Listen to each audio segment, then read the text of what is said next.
Je suis Alexandre Giroud de la société Egis. Je vais vous présenter le petit essai Données-sous-Bois.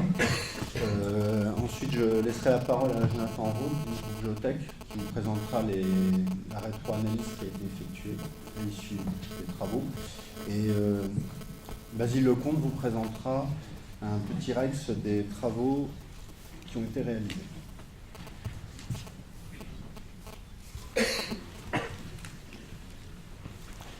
Donc, la ligne 16, elle est située dans le nord-est de la région parisienne. Elle comporte 9 gares, 38 ouvrages annexes.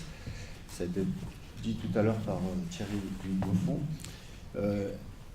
Ces ouvrages annexes, ils vont être essentiellement des puits de secours, des stations de ventilation qui vont être réalisés à côté des tunnels.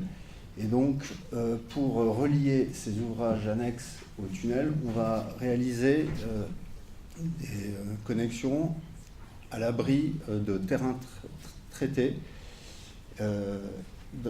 Voilà. Donc, ils seront essentiellement situés dans des sables de Beauchamp et sous nappe. Au regard des enjeux, nous avons proposé au maître d'ouvrage de réaliser un puits d'essai pour tester différentes techniques de traitement de terrain, pour le monitorer et ensuite aller voir en grandeur nature ce que ça donnait et voir le comportement réel de ces ouvrages. À l'issue de ces travaux, des calculs de modélisation numérique ont été réalisés pour faire une rétro-analyse et déterminer les paramètres mécaniques. Donc, le maître d'ouvrage, c'est la Société du Grand Paris. Le maître d'œuvre, c'est le groupement Egis Tractebel. Et les entreprises qui ont réalisé, c'est un groupement mené par Soletange Bachy avec le groupe Géotech pour les reconnaissances géotechniques et les calculs de rétro-analyse. Donc le puits d'essai, c'est une paroi moulée circulaire de 7,50 m de diamètre qui est excavée jusqu'à 21 mètres de profondeur. Depuis le puits d'essai, on va réaliser radialement 2 rameaux, donc avec des dimensions qui sont caractéristiques de ceux de la ligne 16, à savoir longueur 5 mètres et hauteur et largeur 3 mètres. 2 techniques ont été réutilisées, testées, le traitement par jet grouting et le traitement par congélation. Alors, vous avez une photo du rameau qui a été traité en jet grouting. Donc, il a été réalisé en 2 phases. D'abord, un clos d'essai qui a consisté à réaliser 4 colonnes d'essai en jet double et une en jet simple plus. Elles étaient situées entre 14 et 23 mètres de profondeur. On a surtout testé les énergies de jetting et on a obtenu des diamètres entre 1,25 m et 1,75 m. Les mesures de déviation ont été réalisées avec une chaîne inclinométrique et nous avons pu comparer le diamètre des colonnes de jet grouting effectivement réalisées au centre. On en a fait une en plus au centre du puits. Et donc, avec la méthode Sealjet, on a vu que le diamètre réel était entre 5 et 15% supérieur à la mesure Sealjet. Lors de la deuxième phase, en exécution, nous avons réalisé donc 44 colonnes de jet grouting avec un maillage de 1,20 m, la technique G double. Donc là, les diamètres de colonnes étaient un peu plus importantes, 1,55 m à 1,85 m. Voilà, avec une résistance à la compression supérieure à 3,5 MPa. Concernant le traitement de sol par congélation, donc, nous avons réalisé un seul anneau de congélation avec 14 congélateurs, avec d'abord une mise à froid à l'azote liquide, suivie d'un entretien au temper. Les congélateurs étaient dans un matériau qui était adapté aux températures cryogéniques qui ont été mises en œuvre et aussi adapté à la technique mixte. Voilà, on avait mis 3 sondes de contrôle initialement prévues. On a dû en rajouter 2 en cours de chantier. À noter que le cœur est entièrement congelé à -10 degrés après 2 mois d'entretien avant ouverture. Alors, on a réalisé aussi un nombre important de reconnaissances géotechniques, d'abord sur le terrain naturel. Alors, on a mesuré des modules avec les pressiomètres, avec les crosshole, on a fait des identifications. Ensuite, pour le terrain traité en jet grouting, on a fait aussi des mesures de modules au crosshole, au dilatomètre. On a fait quelques résistances à la compression, des mesures soniques. Et puis une fois que le rameau était ouvert, on a été faire des essais au vérin plat et des essais aussi à la plaque. Voilà. Concernant le traitement à la congélation, nous avons réalisé d'abord des essais sur des échantillons congelés en laboratoire, et puis lorsqu'on a terrassé, on a fait des essais sur des échantillons congelés prélevés in situ. Et aussi des essais au vérin plat. Donc, les sables de Beauchamp avant traitement, ce sont des sables qui sont gris verdâtre, qui sont argileux, aciliteux, A1 à B5. On voit sur la figure de droite que ça représente l'évolution des mesures VBS en fonction de la profondeur. Qu'à Aulnay, ils étaient beaucoup plus argileux en tête et en pied, ils étaient un peu moins argileux. À noter le module crosshole de 1184 MPa, qui est assez caractéristique, puisque lorsqu'on a fait les reconnaissances des terrains traités par jet grouting, vous voyez que le module de compression crosshole est plus important, 2770. Sur la figure de droite, vous voyez l'évolution des modules de compression au crosshole avant traitement, en rouge, et en bleu après traitement. Une photo de jet grouting. On voit qu'on a un sol ciment gris clair. Voilà. Et à gauche, un essai au vérin plat qui a été réalisé dans le rameau traité en jet grouting. Concernant les essais réalisés sur les sols congelés, nous avons réalisé en labo des essais à -5, -10 et -15 degrés. À -10 degrés, on a pu comparer les essais qui ont été réalisés sur des échantillons congelés in situ et d'autres congelés en laboratoire. Et on a vu que les échantillons qui ont été congelés en laboratoire étaient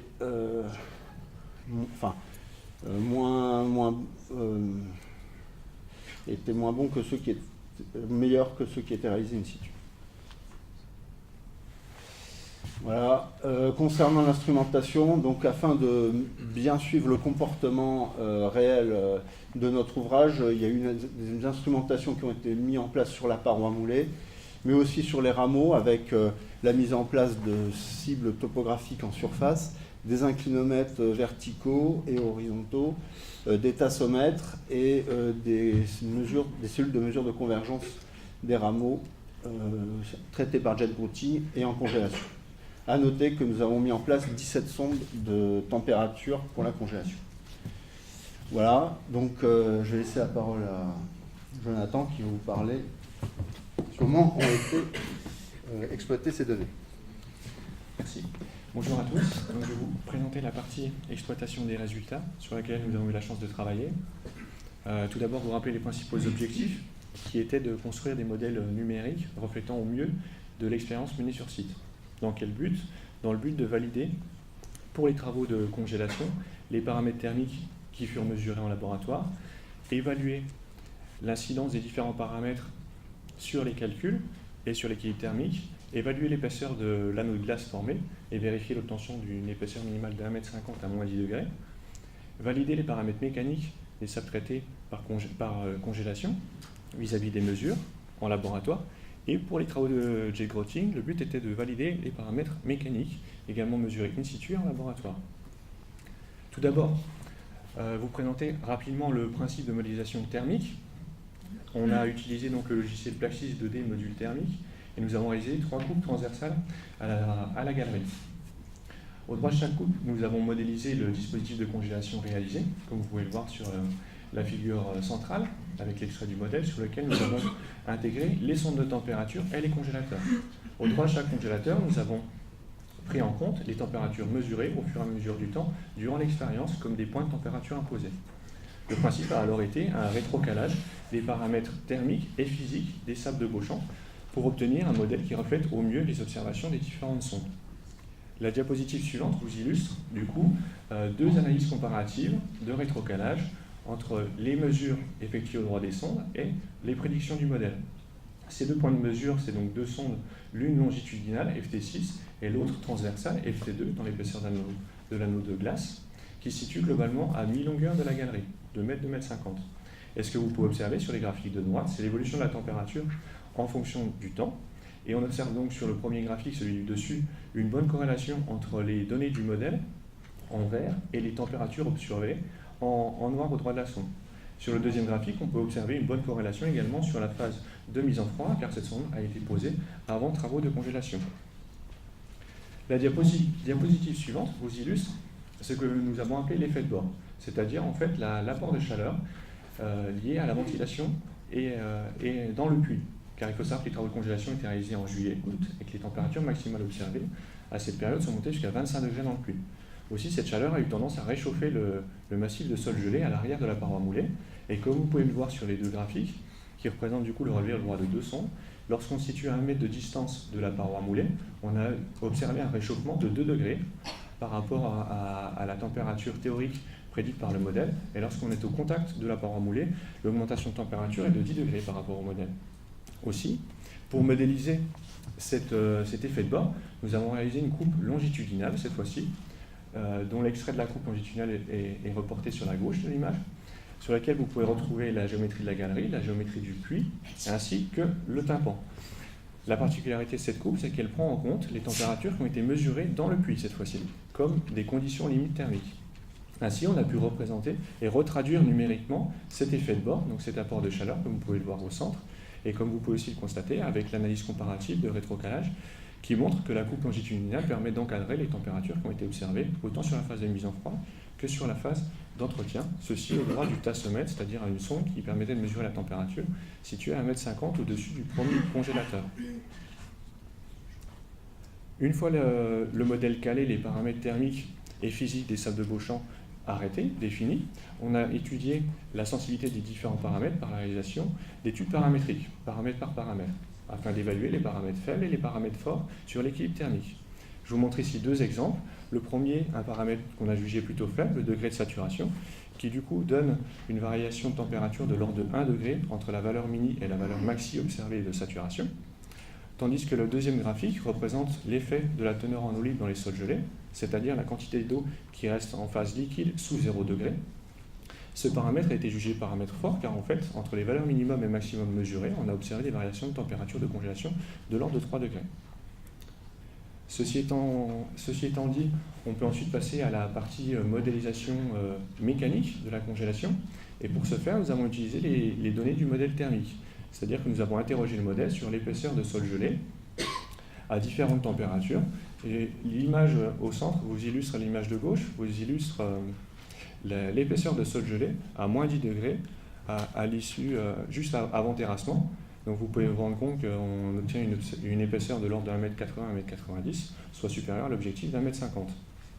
À partir de ces différentes épaisseurs, nous avons retenu la géométrie de l'anneau de glace, l'anneau de congélation. Donc nous avons fait le choix de retenir des sols gelés en bleu au centre à au moins moins 10 degrés et en rose entre moins 5 et moins 10 degrés pour le rétrocalage mécanique. Ensuite, le but a été de prendre en compte dans le volume de sol correspondant une loi de comportement type linéaire élastique, critère de rupture mort coulant, dont les paramètres ont été définis à partir des essais en laboratoire, c'est-à-dire les essais de résistance à la compression, UCS, les essais de fluage pour ce qui était de la détermination du module, et les essais de gonflement. Donc en parlant du gonflement, je vous montre rapidement une phase intéressante de la congélation, qui est la phase de mise en froid à l'azote liquide. Au cours de cette phase, on a observé un phénomène de gonflement qui est lié à deux phénomènes physiques. D'une part, au changement de phase de l'eau interstitielle avec une augmentation de volume, et d'autre part, à la formation de lentilles de glace, plus ou moins importante en fonction du potentiel de ségrégation des sols. Aussi, comme vous pouvez le voir sur le graphique représentant les déformations verticales au droit du tassemètre, dont je vous parlais tout à l'heure, lors de la phase de mise en froid, nous avons observé un gonflement de 7 à 9 mm. Pour retranscrire ce phénomène de gonflement dans le modèle numérique, nous avons donc pris en compte un taux de déformation volumique sensiblement correspondant au taux de gonflement mesuré en laboratoire par les essais Frost-Welling. Donc la partie droite de l'image représente le modèle numérique et les déformations verticales mesurées à l'issue de la phase de mise en froid. Et donc vous pouvez observer que le phénomène de gonflement est resté relativement localisé en partie supérieure de la galerie, et qu'en partie haute, en surface, le gonflement s'est avéré quasi nul, ce qui a été observé par les sondes pendant l'expérience. Une dernière diapositive pour vous illustrer ce qui a été fait sur la galerie de jet grouting. Globalement, la construction du modèle numérique est assez similaire à la construction du modèle numérique de la congélation. Vous retrouvez la géométrie du massif traité, la loi de comportement du même type, linéaire, élastique, mort coulant, les paramètres cette fois-ci déterminés à partir des résistances à la compression, RC, des masses volumiques, et à partir des essais in situ dilatomètres pour les modules d'élasticité. Globalement, les déformations au droit de la galerie de jet grouting se sont révélées assez faibles et le modèle a été recalé à partir des paramètres moyens des différents essais. Je vais donc laisser la parole à Basile Legrand pour la partie retour d'expérience. Je vous remercie. Bonjour. Je vais essayer d'accélérer un petit peu. Donc, les 3 dernières slides qu'on va voir sont des retours d'expérience essentiellement d'un point de vue exécution. Donc, qu'est-ce qu'on a pu noter dans la réalisation du jet grouting et de la congélation qui nous permettrait éventuellement, en tout cas vis-à-vis du cas d'Aulnay, de savoir si, à terme, dans le futur, si un chantier comme ça était réalisé, il faudrait mieux se reprojeter en jet grouting ou se reprojeter en congélation, puisque finalement aussi c'était l'un des buts principaux de ce plot d'essai. Alors en jet grouting, les retours d'expérience qu'on a, c'est que bien entendu, il nous faut, comme assez souvent, une reconnaissance assez détaillée des sables de Beauchamp. On sait notamment qu'il peut y avoir des phénomènes de grésification ou autres, une argilosité plus ou moins importante dans les sables de Beauchamp, et ça a une influence considérable sur la possibilité de réaliser le jet et les diamètres qu'on va pouvoir réaliser. On a aussi, bien entendu, noté que dans ce type de terrain-là, où les risques de débourrage sont relativement importants, notamment dans les traitements de jet grouting, on aura toujours intérêt, évidemment, à réaliser énormément d'essais, en systématisant en tout cas les plots d'essais, faire des colonnes d'essais pour essayer de mettre en face de chaque énergie de jetting un diamètre correspondant et avoir une meilleure appréhension géométrique des choses. La mise en œuvre d'un phasage adapté. Alors ça, c'est simplement pour expliquer qu'en fonction des déviations et ainsi de suite, on aura plutôt intérêt à travailler soit dans des séquences type primaire-secondaire, soit sur des séquences type fresh-in-fresh. Et donc, en fonction du type de travaux à réaliser, en fonction des conditions dans lesquelles on les réalise, on aura peut-être plutôt intérêt à adapter le phasage pour limiter les phénomènes d'effet masque et donc de poches de terrain non traitées qui pourraient débourrer à terme. La prise en compte des sables de Beauchamp argileux, on a noté lorsqu'on a fait des contrôles dans le massif de jet grouting qu'en partie basse, bien entendu, dès qu'on est dans un sable de Beauchamp avec un petit peu de cohésion, quand on fait la pratique du jet grouting, quand on pratique le jet grouting du sable de Beauchamp, il y a toujours des sortes de petites poches, de petits lambeaux de sable de Beauchamp qui se détachent et qui vont avoir tendance à sédimenter dans le culot de la colonne. Et bien entendu, ça, notamment quand les colonnes sont réalisées sur une grande hauteur, il faut en tenir compte parce que d'un point de vue, pas trop perméabilité parce que ces poches sont noyées dans une matrice cimentaire, mais d'un point de vue résistance mécanique, il faut quand même en tenir compte pour être sûr qu'on a les résistances nécessaires, même en partie inférieure de colonne. La maîtrise des déviations, c'est quand même le sujet clé de la réussite du jet grouting. Alors nous, on a mis en œuvre sur le chantier des tas de mesures qui nous permettaient d'assurer de faibles déviations et qui nous permettaient d'assurer un traitement le plus homogène et plus monolithique possible, comme la réalisation de dalles de béton qui permet une mise en station de la foreuse le plus proprement possible. On sait que la plupart des déviations sont souvent dues à un défaut de mise en station de la machine.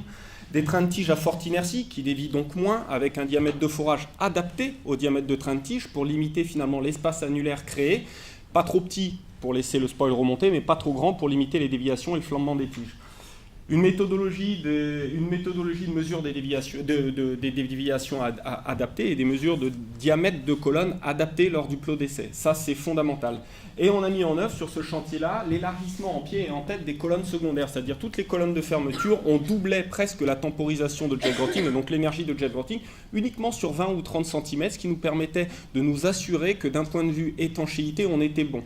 Parce qu'un petit trou entre deux colonnes, mécaniquement, ce n'est pas fondamentalement un problème. Par contre, bien entendu, d'un point de vue hydraulique, ça le devient.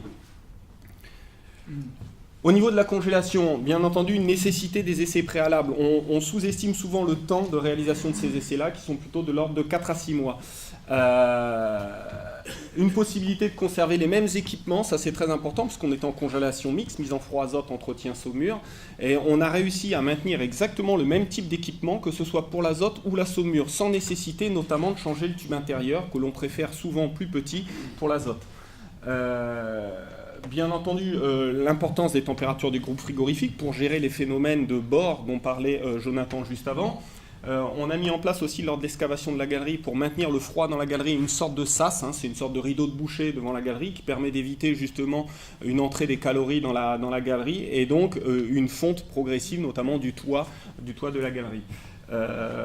Bien entendu, on l'a vu, Jonathan l'a rappelé, on a dû réaliser des sondes complémentaires, donc il vaut mieux préférer une redondance des sondes de température que de devoir en réaliser dans de la glace après coup. Bon, je passe simplement pour rester dans le timing, sur le retour d'expérience. Écoutez, aujourd'hui, on se dit que si c'était à refaire, dans ces profondeurs-là, peut-être que le jet grotting est adapté. Si c'était à des profondeurs et dans des conditions beaucoup plus complexes de réalisation, sans doute qu'il faudrait envisager la congélation pour des questions de sécurité qu'apporte cette congélation au regard du jet grotting dans les sables de Beauchamp. Voilà.